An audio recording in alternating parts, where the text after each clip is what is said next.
Hello, everyone, and welcome to episode 3 of Kindred Sessions. My name is Bobby, and I produce the podcast. I just wanted to let you know that today's episode is about Christian politics. We know not everyone holds a Christian belief system, but in the same way that not everyone holds the same political views, we think it's important to give respect and dignity to people of all perspectives. In the future, we will have guests from different political leanings, religious beliefs, and diverse backgrounds. We hope you join us on our journey as we continue to broaden our influence, our minds, and our understanding. And as always, please email us at kindredsessionspodcast@gmail.com with any questions. Now on to episode 3 with guest Christine Brown.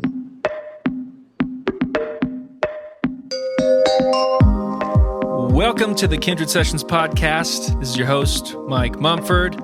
Today I am joined with my friend Christine Brown. We are part of a church planting team together here in Reno, Nevada. We're excited to talk today a little bit about Christianity and politics, of all things. That is going to be quite the discussion, I believe. There's obviously, as this is coming out, this is going to be right before Election Day, I think, if I'm not mistaken, when we're actually releasing. It's like the day before Election Day, isn't it? I think the Friday. The Friday before the Tuesday. Before the Tuesday. Yep. It's going to be a crazy time for our country and a crazy time to be a Christian. And so we're going to explore some of the ethics of Jesus' kingdom and what that leads us to do as Christians on Election Day and in politics in general. Looking forward to the discussion.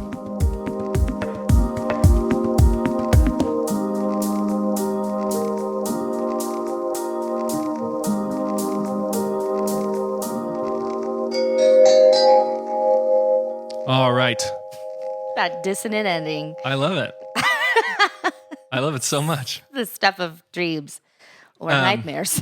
Yes, today we're going to talk about politics because it's a crazy time. Mm-hmm. It's a crazy situation we find ourselves in. I think as far as I've been an adult, this is one of the most sensitive / tense election seasons I've ever experienced or just at least been aware of. Maybe there has been when I was a kid, but it wasn't something that I was aware of, you know? Mm-hmm. This is intense.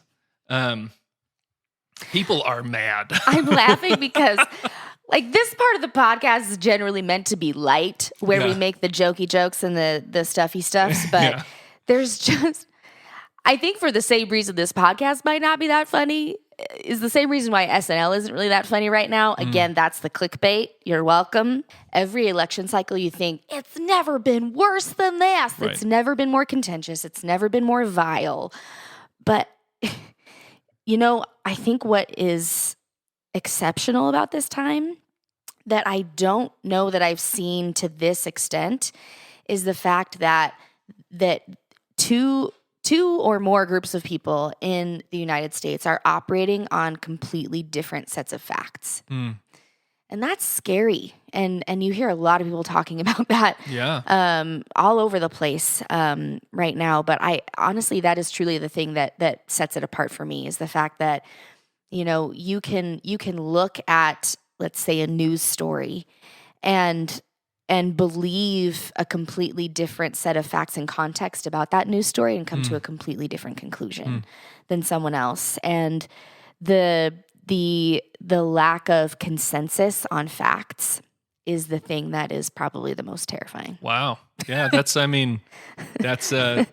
and bright way to start. Well, it's been great. It's been a great podcast. Nice to see you. Just want to leave you with that. Something to think about. Just kidding.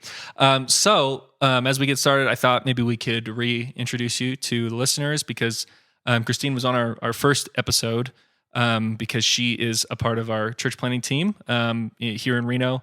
We're helping to plant a church sometime in the next couple of years, and we're doing a lot of preparation for that.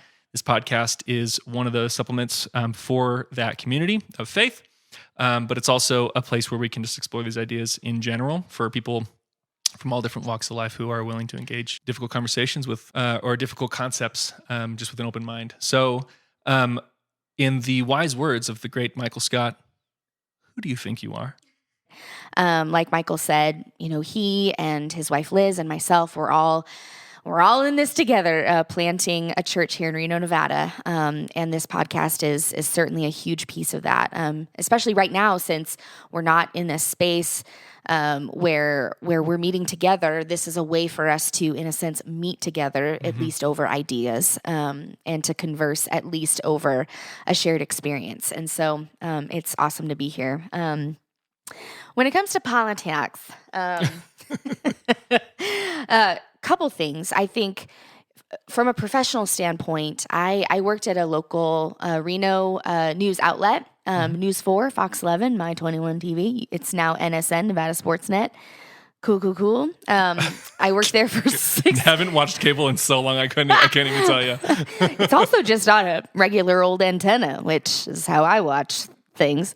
Yep. Anyway, not the point. The point is I worked there for 6.5 years. I was in the newsroom for 6.5 years. Most recently, I served as managing editor in the newsroom. So kind of directing coverage, directing special events such as election coverage. That was a big part of my focus while I was there. I covered 3 different election cycles, 2014, 2016, and 2018, each of them with their own oddities and strangities, if you will.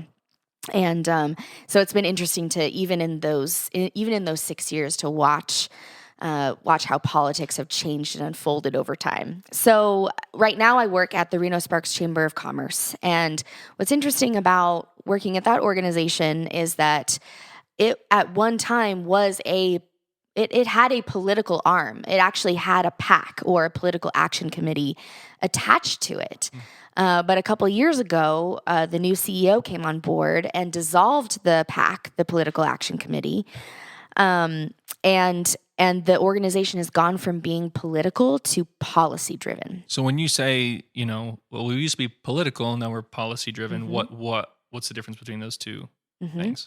So what a PAC does, which I almost just referenced it again. I'm like, I referenced what a PAC was twice, so hopefully I don't have to reference it. I caught that it's a acronym. Yes. Right. For? Policy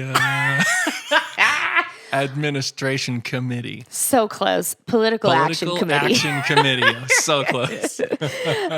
So what a Political Action Committee will typically do is... Party Administration Committee. That's what it is. The Party Planning Committee. That's what it is. Office.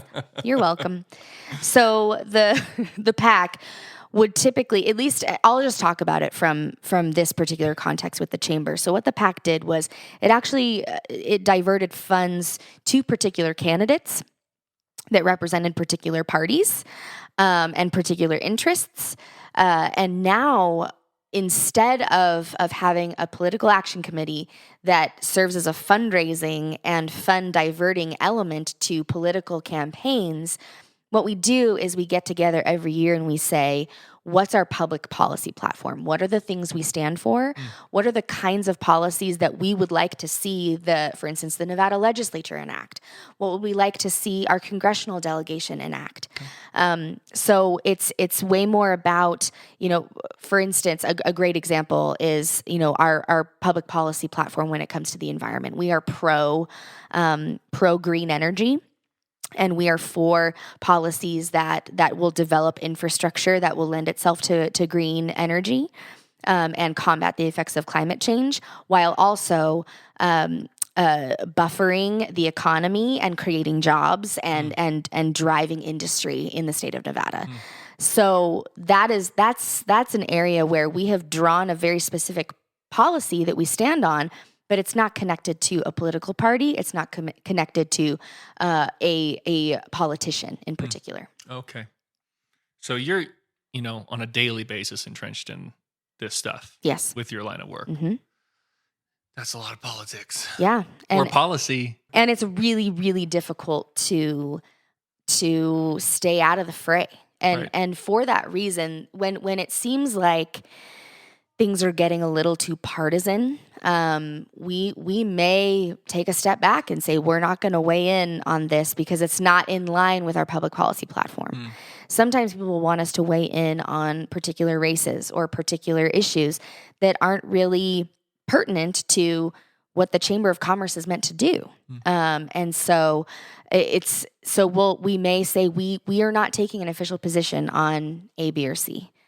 because it's not in reference or in line with anything that's lined out in our public policy platform. So we would encourage our members to vote wherever they may feel right to vote on a particular issue or candidate. So one of the things that we're hoping to cover in this podcast episode in particular is that because since the election's coming up and it's right around the corner, and there has been, like you said in the beginning, just so much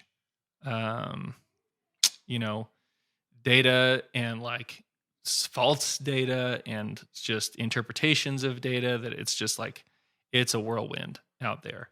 I have heard just multiple times, not only recently, but in light of the election, but just in general, when especially within the Christian church, as a leader, you start to speak into social issues, issues of government or legislature or whatever. I've heard time and time again people say that Christians just need to stick to the gospel. And if Christians stick to the gospel, then the world will be changed, and reflect God's kingdom more. And while I understand the sentiment of people saying that, I also feel like that falls short to a degree of what Jesus' gospel is.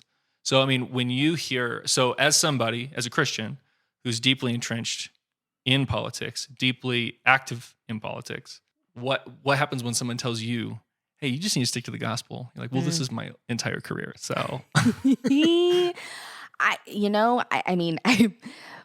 I probably wouldn't say it in these terms, but my big fundamental question to that person who I'm sitting across from would be, what gospel are you referring to? Because it sounds like you're referring to a gospel that says, don't make Aunt Ida upset at Thanksgiving dinner, or the gospel of if you rock the vote, you're gonna rock the boat, and we can't do that, and we have to be peacemakers. I would agree with you that that the gospel of disengagement is not the gospel of Jesus. The gospel of staying out of the issues is not the gospel of Jesus. I would say the vitriolic element of politics, and let me back up a second. So I think that, and the reason I draw a distinction between policy and politics is because politics is almost intrinsically rooted in the fact that you are convening around a common enemy. That, at least from a rhetorical standpoint, I don't think anyone's platforms, whether they're red or blue or purple or green, are going to convey Are a those sense. real colors that represent? I mean, the Green Party is, but purple maybe not. I don't think anyone is setting out in their platforms to say, this is our enemy and this is what we're going to do to fight our enemy. But you find it a lot in the rhetoric, in the ways that the parties talk about each other. And I think Christians, being peacemakers, absolutely, we have a responsibility to step into the vitriol and be a voice of truth, a voice of honor, a voice of peace, a voice of unity. Absolutely. We do have that responsibility, and that is part of Jesus' gospel. Right. What's also part of Jesus' gospel is that we are here as a redemptive presence in this world. And I think where we as Christians, or we're people in general, I think this is a human condition. Where we get things twisted is when we overemphasize different pieces of different sides of a two-sided coin to our own advantage. And let me explain what I mean.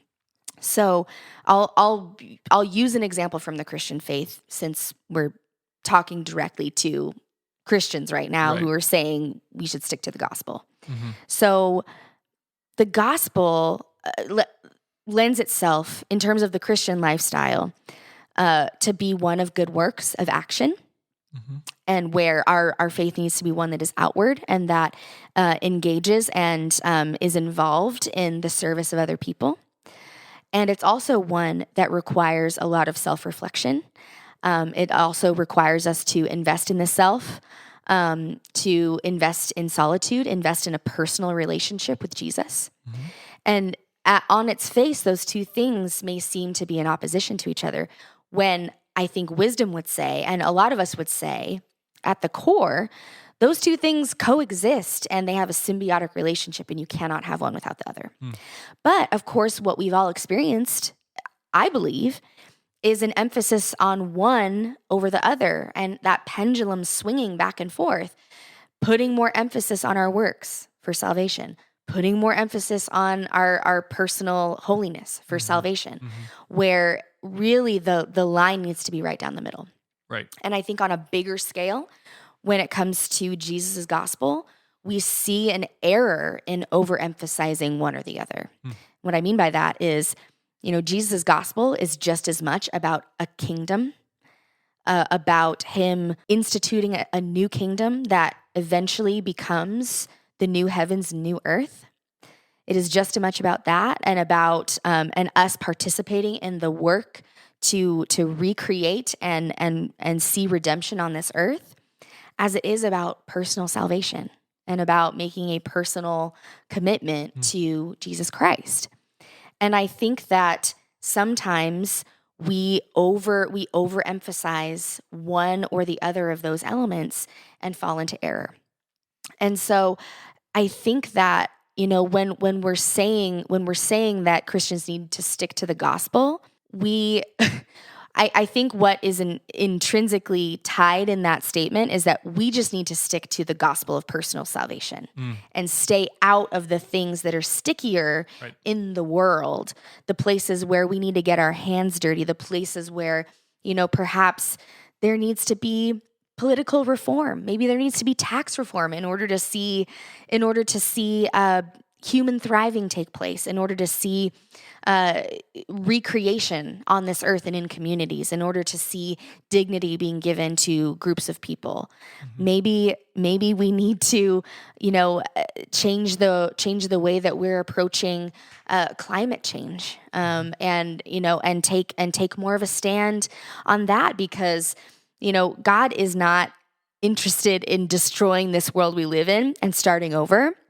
He's interested in seeing this world redeemed and bringing it to the pinnacle of being the new heavens and new earth. Right. And so we're not here to, kick this thing around until, it runs out of its resources. We're here to take care of this earth, to have a redemptive presence, and to support policies that lead to such an end. For us to say that we're going to stick to the gospel means that we do both, that we care just as much about personal salvation for people as we do about human thriving and dignity and the collective experience on this earth being redeemed as well. Yeah, when I hear, and I want to just be clear, like, this is something, what is the role of a Christian in the public sphere when it comes to politics and social issues and things like that? This is something I've very, very personal struggle with, me being a pastor for years. Just the public position, people see you all the time, they know who you are. If you say something, then it kind of goes down in history. Like, you can't unsay something from a stage, or if it's on a recording, by the way, your thoughts and opinions are being etched in stone for all of eternity, and the internet will have them forever, and you'll never be able to take it back. Thanks. So Internet. I hope you're pretty decided about what you're thinking. As well. And like we said in our first podcast, hope you listened, is that we need to make sure that we're giving ourselves permission to change our minds too. Right. That's a good point. So good reminder. And that's the truth, is like, especially when it comes to politics and how, like, circumstantial every year has some new extenuating circumstance. Like this year, we've got the fires and the Black Lives Matter movement just kind of like, resurging.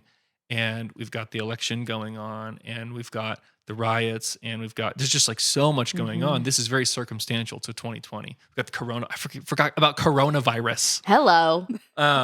Yeah. So there's just so much going on that to make up your mind about how things ought to be in the midst of this is, I think, it's just foolish and it's short-sighted. But one of the things that I've wrestled with a lot when it comes to, like, what the role is for a Christian in the public sphere, especially, is like, because this is a question I get asked a lot when I say something, or one of the pastors that teaches that I've been, working with or whatever, says something either political or about race or whatever, that there will consistently get the feedback like, hey, you just need to stick with the gospel, and that's really what the pulpit's for, or that's really what the church is for. That's your area of expertise. You should not be speaking on. And I just don't know what exactly to do with that. Like, what first of all, should Christian leaders, in your opinion, I'm just asking your opinion, should Christian leaders be vocal about politics? And if so, in what forums? Mm-hmm. Yeah, that's a great question. And I think I kind of addressed it, a little bit ago in drawing the distinction between politics and policy. Mm-hmm. Christians should not, and Christian leaders in the pulpit should not be in the business of creating an enemy out of a group of people. Mm-hmm. Period. Right. That is not the gospel of Jesus. And so whether you are creating an enemy out of a political party or, a socioeconomic group or another religious belief, that's not the business of the Christian. And so that's not the business of the pastor to lead their people into that space. It is, though, our business as leaders, as pastors, to shepherd people into a kingdom ethic. And like we talked about, the gospel of Jesus is one that is a gospel of a kingdom that has ideals, a kingdom that has ethics, a kingdom that has mores, a kingdom that says we need to care for the orphan and widow. And of course, for us, contextualize what that means for us today. Who are our orphans? Who are our widows? Who are the most overlooked and disenfranchised? Yes, we should shepherd people into policies that care for the least of these, just like Jesus did. Yeah, but I think and I agree with you on that. One of the things that gets dicey is like when you're just trying to communicate. Yeah. Like you have to be specific. Yes. Right? Mm-hmm. And like, when you're in the pulpit and you say something about Donald Trump, like that is just, it's a stick of dynamite and you're just lobbing it into the congregation and being like, here you go, guys, you figure it out, or like, you understand what I'm saying? Mm-hmm. It's really hard to be specific about politics or policy, or it's hard to not be specific is what I'm saying. If you're going to speak on this stuff, this is from my experience, because there's been times when I've brought up things like this in sermons or just in conversation or whatever, I'm trying to thread the needle between like being about God's kingdom, but also like seeing major incongruence with current systems or systemic issues or whatever. And it's almost impossible to not be very specific when you're speaking on these things. Sure. And I don't know where, and this is something I'm still wrestling through, and this is where I'm asking your opinion is what is appropriate for Christian leaders in the context of church and stuff like that to say explicitly one way or the other, like this is something that is going on with Trump, or this is something that's going on with Biden or the Republican or the Democratic Party, like going that specific and that explicit about things. To me, sometimes I feel like you can't not say it. You have to say it and you have to be specific. And sometimes I'm like, man, it is just not helpful to say those words. Like you are just breaking people's brains and not even able to hear you now because all you did is just throw a bunch of like jargon at them. You know what I'm saying? I do. And I feel like there's, to a degree, there's like intention behind it. Like, are you just throwing out political jargon to sound like you know what you're talking about, or to like rouse a crowd or something like that? And so you got to be careful of that too. But I think more so what I'm saying is like, there are times when trying to address an issue and using the specific examples or whatever is just going to shut the conversation down before it even starts. Absolutely. And then there's also times where you can't genuinely have the conversation unless you're being very specific about what you're saying. And I still haven't figured out how to, toe that line. So the first thing that's coming to my mind, good, bad, or indifferent, is a question. And I'm curious to hear what your response to this question would be, actually. And the question is, how often did Jesus talk about Caesar by name? I can think of one time in particular Yes. when they asked him about taxes. Yes, render to Caesar what is Caesar's, Right. render to God the things that are God's. That's the only thing I can think of too. So we can fact check that later because we're just that good. But that's the only instance in which I can think of Jesus addressing Caesar, who, for all intents and purposes, was the political leader of the day. Very different context, obviously. It was an empire. This is a democracy. It was structured differently, but that's the closest analogy that I can come to for this context. And we know I wish that we knew what Jesus' personal conversations with his disciples were like about Caesar. I would be very interested to know the things that he said in those intimate settings in regard to the leadership that was in place in the world at that time. It would be great. I would love to actually have that conversation with Jesus when I see him. But what we have is his public ministry, right? That's recorded in the synoptic gospels. And what we see in that public ministry is that he deconstructs the sin in this world, the evil, the wrong in this world, the things that have gotten off track in this world in very subversive ways. When he is addressing personal holiness and the way to come to God, the way to approach salvation, he does it with parables. He knew that people's hearts were hard. And I think we're kind of in a space like that now where people are kind of rooted in what they want and what they think, and they've got their lenses through which they see the world, and it's fixed, and there's not really a lot that you can say against it. I think similarly, Jesus' approach to a world that was very fixed in that way, in its views and in its thinking, was to subvert it with story, was to subvert it with the ideal. His goal, what you see him doing, is subverting the chaos of the world and the dissension and the vitriol in the world and everything that's wrong in the world by giving an ideal, by saying, you know, you've heard and you've experienced that this is what the world is like, but I say do this. I say this is what the kingdom of God is like this. You've seen oppression, you've experienced oppression from your government, but I say, like, the kingdom of God, it's like a mustard seed. It's going to start off small and it's going to grow and it's going to grow and it's going to grow. And, you know, his death and resurrection was very much that way as well. People were looking to Jesus to be a political hero. Right. I think we forget about that a lot.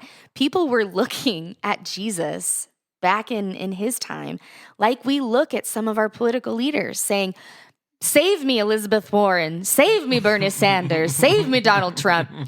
That's not their job. Right. Jesus' job is to save, but he's not going to save in the way that he wasn't going to save in that political way. He was going to save in a lasting way as a king. Right. And he was going to play the long game to get there. We just happen to be somewhere in the middle of that long game right now. Anyway, all of that to say, I think that a pastor's role is to follow in Jesus' footsteps and to put forth the ideal and say, this is what the kingdom is supposed to look like. And this is what someone who is working for the benefit of other people in this world is supposed to look like. And that's where people can then ask themselves and do the work and say, is my presidential candidate, does my presidential candidate stand up for those kingdom ethics? Does he or she ascribe to those ideals? Is that what they believe in? Is that what they're working toward? In what way are they working toward it? And how and how do they propose to get there? And again, it kind of brings it to the policies and even the character of the person, I would argue, to really put the work in the hearts of the people to wrestle with. So I don't know if that was a satisfactory answer No, that or was not. great. And actually, it's a beautiful segue into our next segment. So we're just going to take a quick break and then we'll just jump back in.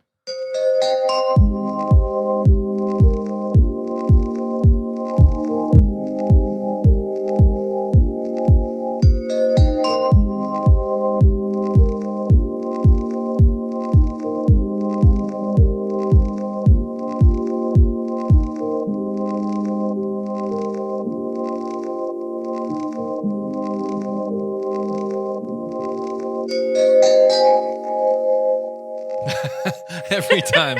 I love it so much every time. That sour note at the end just makes my soul.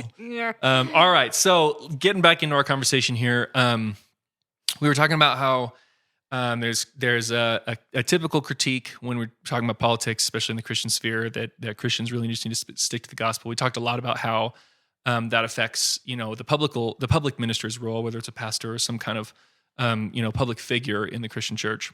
And I think our next question is, which party is more Christian? Which I say tongue in cheek, obviously, because Jesus' kingdom is not of this world. But I think that, especially when you were talking in the beginning about policy versus politicking, right? They're two different things. A lot of the vitriol is a good word that you keep using that I feel like really helps describe some of the political situation we find ourselves in, comes from people who believe the same things about God, or at least say they do, ascribe to, mentally assent to the same things about God, saying, no, you guys have it wrong.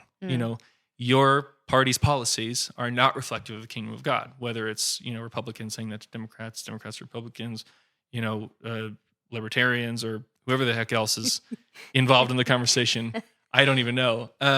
But there's how many political parties are there? There's a bunch. There is a bunch. There's a whole bunch. Yeah. I didn't know that until probably 8 years ago. Right. I just thought it was Democrats and Republicans, and then someone was like, "Oh, it was when I started watching Parks and Rec, and Ron Swanson was a libertarian," and I was like, "What the hell's a libertarian? What's that?" There's also the Independent American Party. There's the Green Party. Right. There's all sorts of things. All kinds of things. So, which of them is the most Christian? I think that we're once again in that territory of the distortion danger, of the overemphasizing of one aspect of political ideology over the other, or Christian principle over the other. So let me explain. So I think that critics at a very basic and reductionistic level would probably argue that Republican ideology puts undue emphasis on personal freedom and liberty, and at the same time props up traditionalism that might contend that everyone has an equal opportunity to survive and thrive in this country in its current structure. Okay. I think that, critics would say that, the Republican ideology puts too much emphasis on that personal responsibility. And conversely, I think that critics would say that the Democratic Party, and even as so it's you're known, saying critics of the Republican Yes. Party would have said the previous statement. Yes. Now critics of the Democratic Yes. Party would say this. Yes. Okay, continue. So critics of the Democratic Party would probably not say that there is an overemphasis of something, but an underemphasis on that personal responsibility, and that we are propping up dysfunction in society and not enabling people to pull themselves up by their own bootstraps, which, critics would say that is available to you as an American. You have the ability to do that. And I think that if you just take a step back and look at both of those, I mean, even as a Christian, we teach that we are not able to pull ourselves up by our own bootstraps to save ourselves. That's true.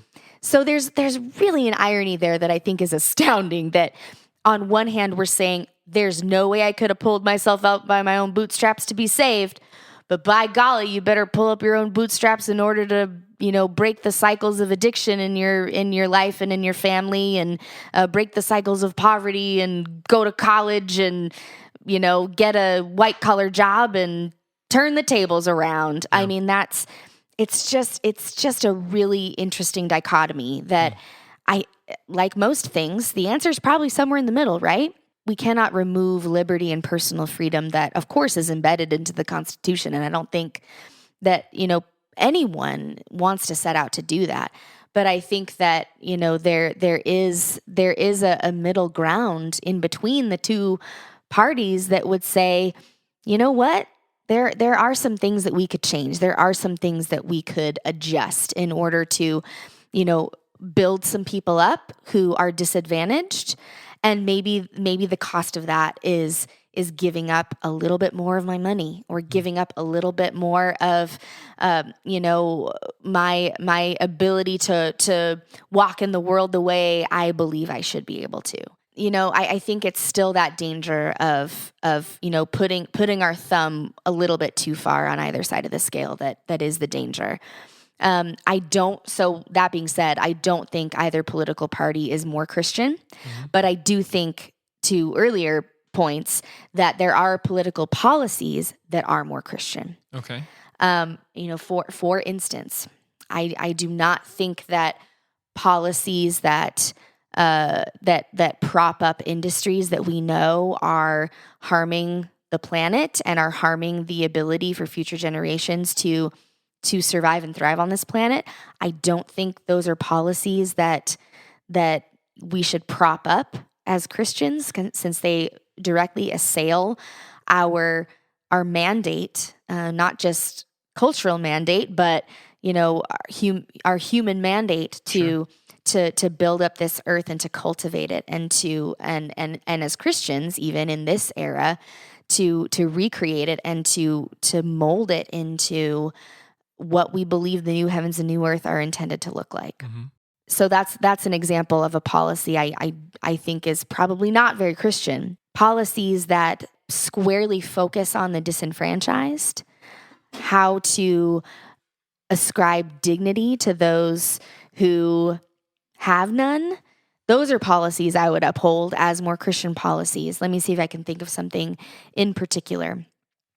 I think that finding a way to right some of the wrongs that have been done historically, in terms of keeping certain people groups away from property ownership, and I need to put a finer point on it, laws that were put on the books, in American history, Sure. in order to prevent African Americans from owning property, Right. which we know is a huge aspect to generational wealth in this country, Yeah. and prosperity in this country, and the school security. system and Yes. everything. Oh yeah. Oh man. Let's not even. Oh my goodness. How much a big time you old- got? it's a big old can of It's worms. a big old can of worms. And there are a lot of people who can speak on those topics with more authority than I. But there have been laws on the books that have discriminated against people groups. Sure. And while we have made attempts at dialing some of those back, some of the long-term effects of those laws we are still dealing with to this day. And so I think Christians need to take a good long look at what the best way is, whether it's Republican or Democrat, what the best ways are to roll back some of that destruction and roll back some of that oppression. Mm-hmm. I don't think the answers are found squarely in one party or the other. Sure. But I think as Christians, we need to be involved in the discussion about how to roll back oppression and how to promote human thriving where it needs to be found. So here's one of the things that comes to my mind as you say that is, in my experience, these kinds of policies are important to a lot of people that I know, but really it ends up being whittled down to one policy. Mm-hmm. And it's not any one policy in particular, but it's like, well, if we vote for this candidate, then this one thing that we cannot sacrifice, right? Whether it's, take your pick of all the, crazy controversial stuff that just gets people up in arms.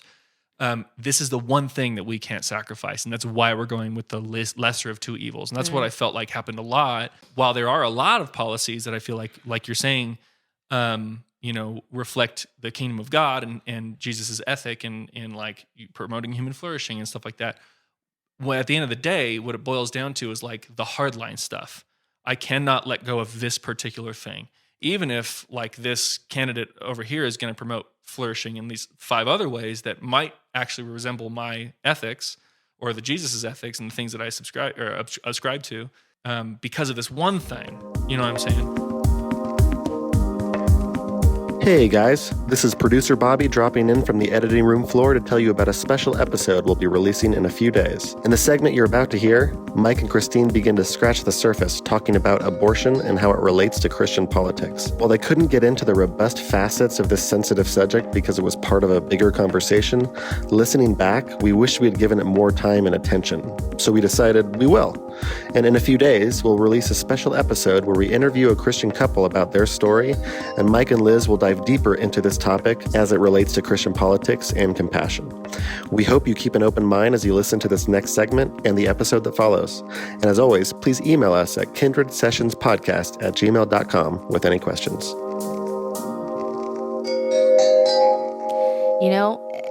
So I think, really the question is, should we be, is there such thing as being a single issue voter? And I think for the Christian, really that single issue is abortion. To put a fine point on it. I don't think anyone ever said, yeah, let's talk about this. Let's get into this discussion. But honestly, that's in our Christian context. That's what we hear all the time is that, sure, maybe the Democratic Party has some good ideas on climate change, has some good ideas and good policies on housing reform, has some good ideas and good policies on tax reform, but abortion. Yeah. Here's the reality. Even if, and we'll get to this in a second with final points, because I think everything is crescendoing to this one thing, and I am very much looking forward to talking about it. I'm waiting with bated breath. But the reality is, whether or not Donald Trump or Joe Biden get elected, abortion will still function in this country. Because what happens functionally if, Roe versus Wade gets contended with in the Supreme Court, which for a lot of folks, is that's what everybody is kind of waiting for, and everyone has their eye upon to see, if Roe versus Wade is going to be contended with in the Supreme Court and if it's going to get overturned. Roe v. Wade is the legal precedent through which, federally speaking, abortion is legal. If that decision gets overturned, what then happens is states decide what laws they are going to put in place in regard to abortion. You're going to have some states that are more strict on their abortion laws. You're going to have other states that are less strict on their abortion laws. Abortion itself is not going away. It's more of an access issue. And it's more of a states' rights issue as to whether or not Roe is in place. What Roe does is it codifies the federal protection of the right to access abortion services nationwide. But abortion itself is not going away. So what I would say is that when you're at the ballot box, and conversely, I should say on the flip side, if Biden is elected president, there are still states that are passing laws that are refining a particular state's approach to the issue of abortion, good, bad, or indifferent. There are states that are passing laws and have passed laws that are on the books that prohibit abortion in certain cases and put prohibitions around access to abortion. And of course, a lot of those laws get contended in the courts, and there's an appeals process, and it's long and it's arduous. But the reality is, in either of those scenarios, abortion still exists. And so, to me, it's not about voting for one candidate or the other who says they're going to overturn or uphold Roe v. Wade. My question then is, who has policies that are going to provide the most human dignity to everyone involved in that ecosystem? Who has the policies that are going to dignify an unborn baby?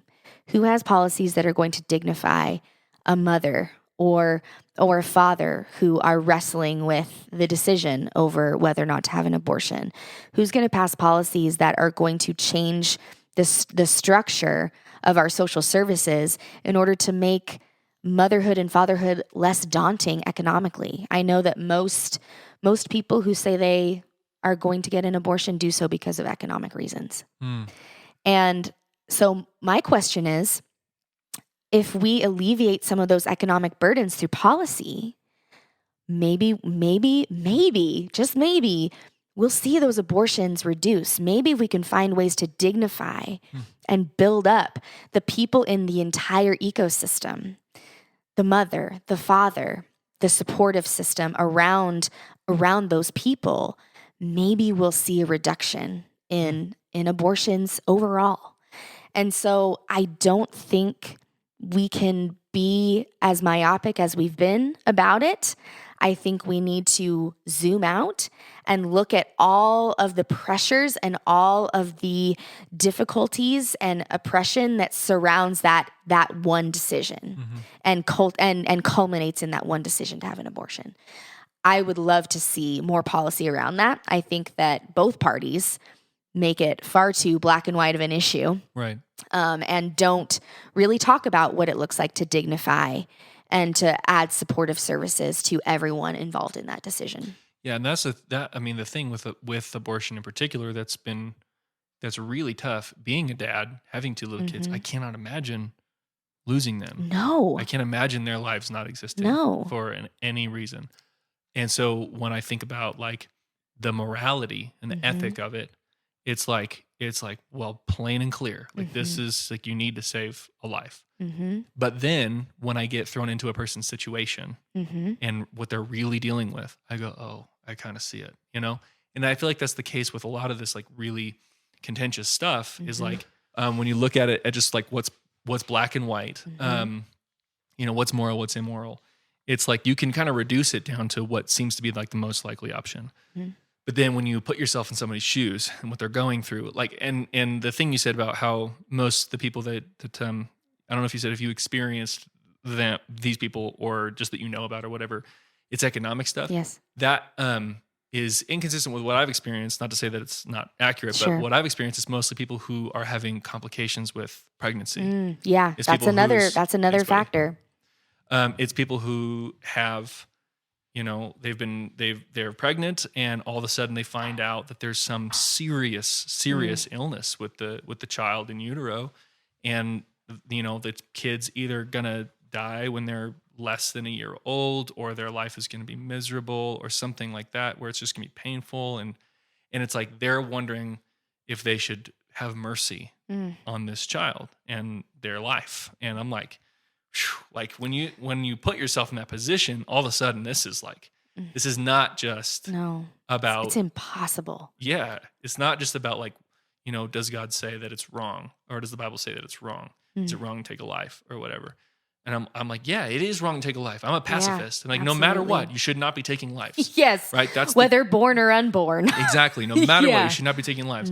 But should you be having mercy on this person who is bound for just like a life of misery and pain? Like I just don't know, and I feel like that's where it gets really gray and difficult to discern. It's not as simple. Because as I kind of get older, I start to really go like, wow, like man, I just and this is the case with, like I said, any contentious issues is there's so much more to it than like the logical, this is right, this is wrong, or, you know, if you just break it down to this simple formula, like you can't do that. You can't do that with so many things. I feel like that's something that happens a lot. Yeah. You know, but I also kind of feel like that's the human response to gray. It's like there is security in like decisiveness. So like you have to make a decision about just in every situation, what do we do here? And I think that's kind of what God is pushing evangelical Christianity as a whole into, is less of like, let's make decisions about how we're going to preemptively respond to these situations and be more present to people in the moment and helping people through every situation as it kind of arises. At least I feel like that's what God's doing with me. Yeah. And that's what I feel like God, keep seeing God doing that in people around me. And in my experience and the stuff that I've really struggled with over the past several years, being a part of an evangelical church is like all that stuff that's just like prepackaged decision type stuff Sure. is the stuff that's really hard to actually execute when the rubber hits the road. And all of a sudden we're doing the thing that we said that we were going to do. It's like, it doesn't work anymore, guys. And we kind of are realizing that right now, but we're not like changing course. We're just kind of like staying the course because we're trusting our system, and it's not working. Like, we got to figure something out here, and be more flexible and more agile. But yeah, it's just a lot to think about. So my follow-up question to that, as far as the, which political parties are more Christian policy and stuff like that, is which, full circle, is like, I even had my father-in-law over here for dinner last night, and we were talking about politics, elections coming up and stuff like that, and we were talking about the Republican Party, and he's like, "Wait, I thought the Republican Party was the Christian party," and I was like, I know you think that. That is the typical conflation, that Republican is Christian, Christian is Republican. They're just kind of one and the same. So my question to you, in your observation, why do you think it is that in the public opinion, and so, for real, a lot of people kind of just assume this just in public, but also people genuinely ascribe to this, that evangelical Christianity is conflated with conservative politics in the Republican Party? Yeah, it's a really, really good question. And of course, like everything, not really an easy answer. I think what's really interesting about, Christianity's correlation with the Republican Party is that it's not, one, it's recent. It's in the last couple of decades, maybe the last 3 or 4 decades that has been the case, probably since the 70s with the rise of the moral majority. That's really where, right. American conservatism and Christianity kind of grabbed hands and marched into the future. But I think what we need to draw, we need to draw a distinction, a historic distinction, in 2 ways.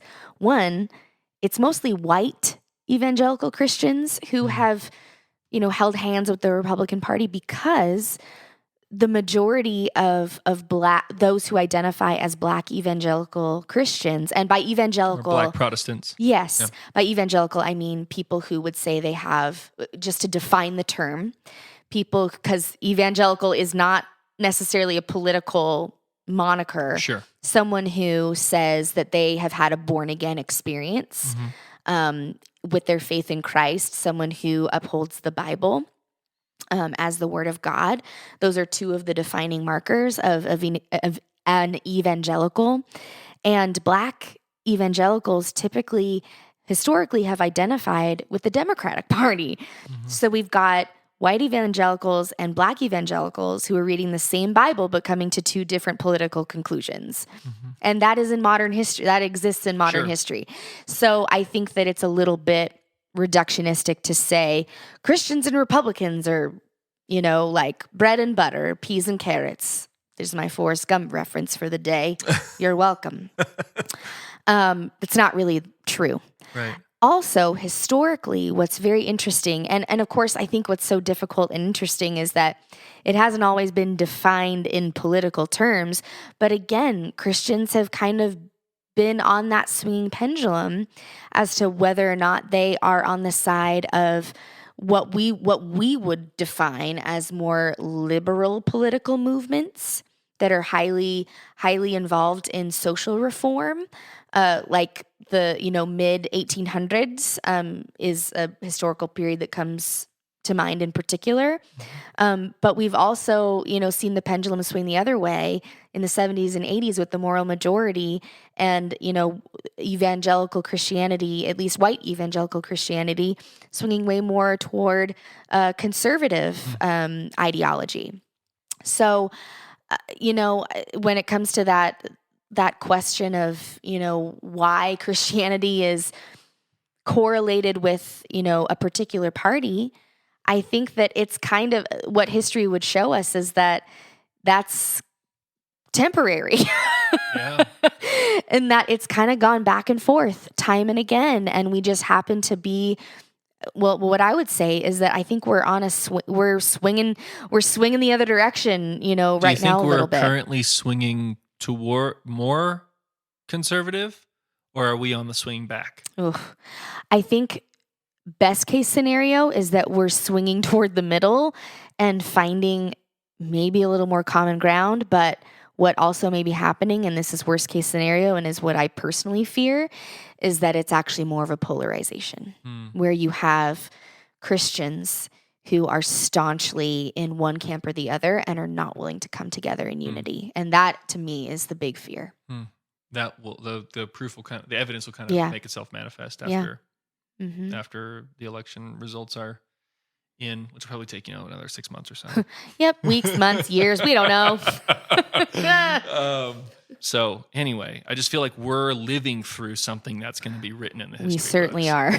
I think yes, I think what is happening now will be analyzed for years and years and years to come, without a doubt. But 2020 and all the catastrophes that have been in it, the election, the politics, and just like there's so many things that are all swirling together to create this crazy cocktail of like social, political, psychological, just chaos, for all of us. Yep. I'm fascinated to see what happens. I think my grandkids are going to be like, you were an adult in 2020? Like, what was that like? I'm like, it was not fun. Nope. Yeah. Sure wasn't.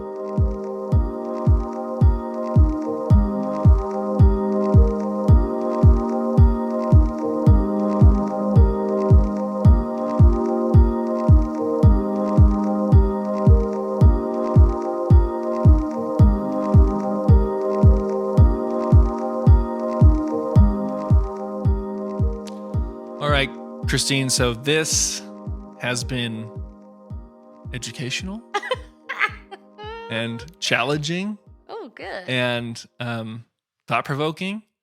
And I just feel like, trying to untangle the ball of yarn that is politics and, spirituality and community and all that is tough. And I feel like you have made a valiant effort in trying to lead us in that discussion. I really appreciate that. So thank you. And for sharing your just, the area of influence that you have being the Chamber of Commerce. Really appreciate that. Being very valuable to this discussion. I just want to give you an opportunity to say anything else that might be on your mind before we wrap it up. The thing that I keep thinking about, and this has been on my mind for about a week or so, is just how dangerous fear is. And I think in particular, in a political context, fear is one of the most dangerous weapons that is wielded in political rhetoric, but also as we are thinking through our stances on issues, and as we're thinking through what we really think Jesus would say about a particular policy or a particular issue. I think that there is a lot of fear around the idea, and I think this honestly always happens. It just feels like it's a lot right now, but there's always a lot of fear around the idea that if so-and-so gets elected, it's the worst thing that could ever happen to this country and to this world and to Christendom. And the reality of the way social change works, the reality of the way government works, is that it's all really slow. We can talk about whether that's good or bad, but the way that American society in particular in the Constitution was constructed, it was constructed in a way not only that any branch of government would supersede the other entirely, but also that movement would be slow and not all of the gears would click together at the same time to create one effect. And a lot of that has a tempering effect. Like, for instance, senators get elected every 6 years because that part of Congress is meant to have almost a tempering effect. Like, it doesn't move as quickly as Congress, as the U.S. House of Representatives, where you get elected in every 2 years. There's a lot of turnover there, a lot of change that kind of meets the country in its current moment. The Senate moves a little slower. The Supreme Court moves even slower than that because those are lifetime appointments. President is every 4 years. So you can see how all the gears are moving at different times. And so while that is incredibly frustrating, because the dark side of that is that it feels like nothing ever changes and gets done, the protection in that is that there's not one function that is going to overthrow the entire thing. And so that's a functional way to perhaps put our fear and panic aside when it comes to making political decisions.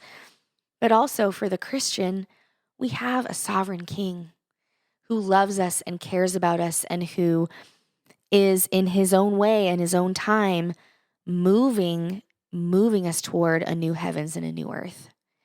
And we know through Jesus's own life that victory sometimes looks like death and sacrifice. It doesn't always look like riding in on a white horse. Sometimes it looks like coming into town on a donkey. And I think that all of us could do well to remember that until Jesus is riding in on that horse, he is our humble Savior who is asking us to walk in his humble footsteps. And to build his kingdom one brick at a time and one vote at a time, honestly. Okay. So, well, really appreciate just your insight on the situation. Thank you for coming out for, I don't know how, an hour and 35 minutes. 17 hours Discussion. I mean, I'm sure we'll try to cut down some of it, but man, this was a long talk, but good. And I think worth it. And just, something so timely. And so appreciate that. Hey, if you're listening to the podcast, I mean, you are, because you're hearing me say these words right at this moment. We are going to start taking, questions for Q&R, times in our episodes. If you want to send in a question or a comment or a scathing remark, you may do so at kindredsessionspodcast@gmail.com. And we, every time we record, we're going to try to answer any questions that come in during the week. So if you send them in, we will do our best to be responsive to those. So yeah, we are dedicated to just having conversations that challenge our current way of thinking and help to make us into more robust and more fully present people in this world, and present to God and present to one another. So thanks for joining us, and we will see you next time.